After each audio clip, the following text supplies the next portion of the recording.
Humanity is ready to expand out into space. Your confederation is competing with others to settle a system of 6 exoplanets. Build an efficient space station to teleport your settlers in Spacegate Odyssey.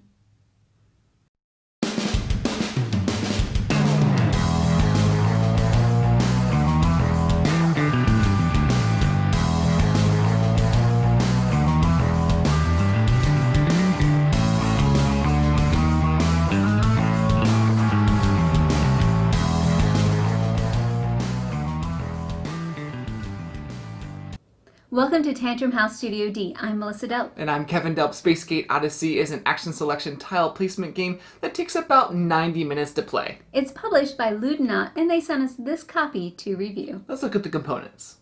There's planet boards, an Odyssey board with action stands, module tiles, space gates, and a worksite stand. Each player has a bunch of plastic pieces: settlers, robots, engineers, and chief engineer suits. In Spacegate Odyssey, you're trying to gain the most influence points by sending your settlers to the best spots on the exoplanets. To do that, you'll have to carefully build your space station. At the beginning of the game, each player has one engineer in the blue, pink, and green control rooms, and their chief engineer is in the white control room. On your turn, you select one of your engineers and move it to the activation platform in another room to activate the power. The number of actions you can take in that room is based on your figures. Regular engineers are worth 1 action point, and chief engineers are worth 2.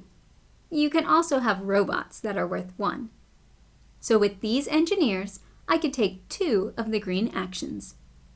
Then everyone else with a figure in the room can take actions, once again based on the number and type of figures they have in there. At the end of your turn, you move your engineer off the stand and into the room.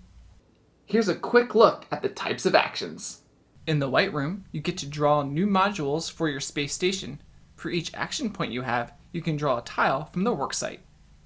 There are 3 types of rooms that come in each color: space gates, Odyssey tiles with a bonus figure, and airlocks.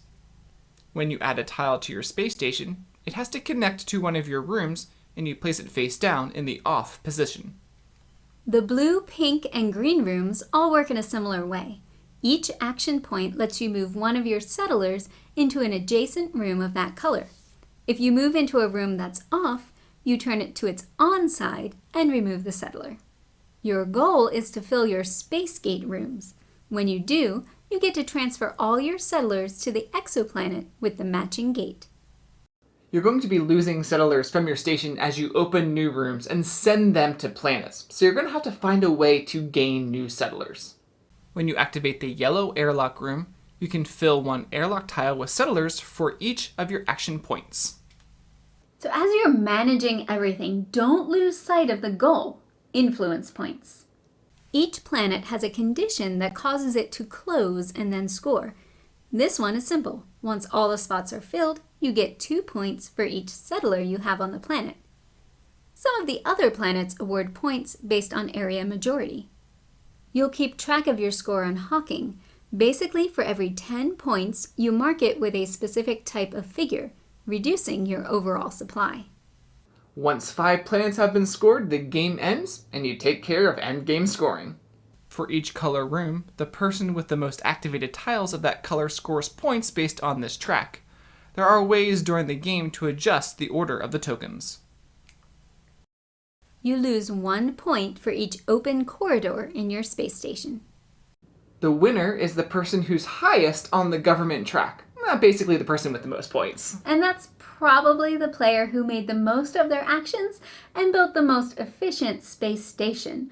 When you're taking tiles, you really have to balance the immediate benefits of the ones that give you extra figures to put in the control rooms, but they're basically useless in your station, with the tiles that are more useful in your station, like the airlocks and the space gates. I really like getting those extra workers to increase my actions, but I have to be careful where I place those tiles, or I could really make it difficult to move my settlers to those gates. Yeah, this game is a lot to wrap your mind around the very first time you play.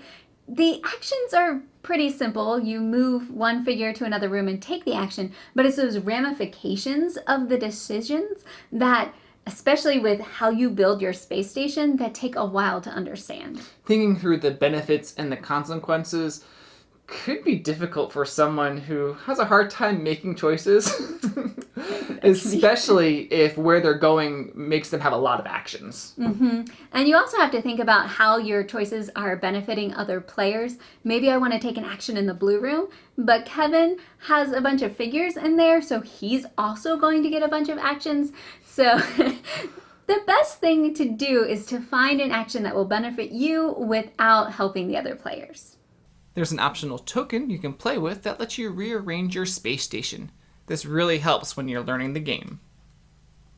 If you have a mix of new players and experienced players, I would suggest giving the reorganization tiles just to the new players to help compensate for the learning curve.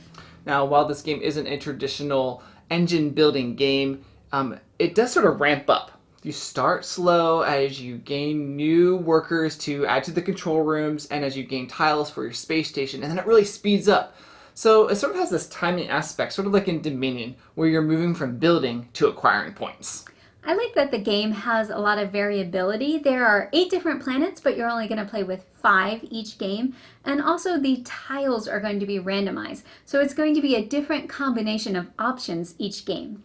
So that randomization element can be a little different for some players, and it could maybe help some and hurt others. So, especially during setup.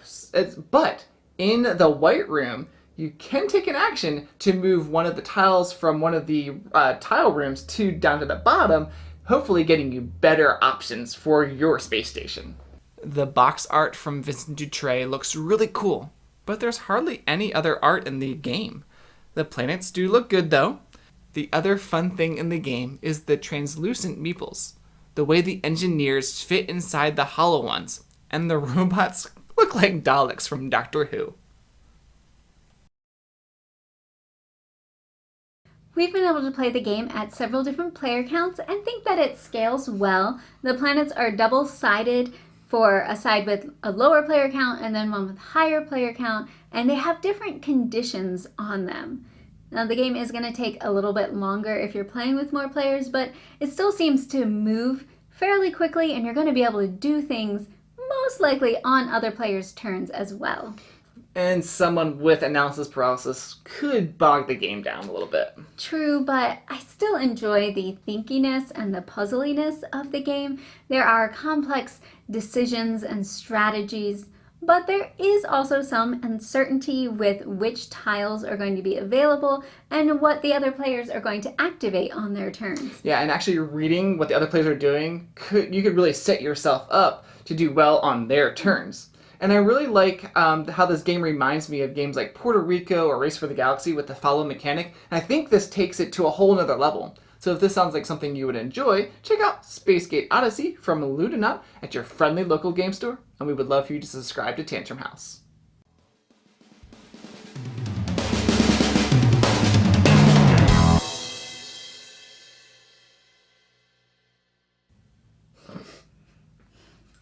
Did you work? I'm just like... Well, yeah, and pray about it. And I would love for you to subscribe. So I really wanted you to say but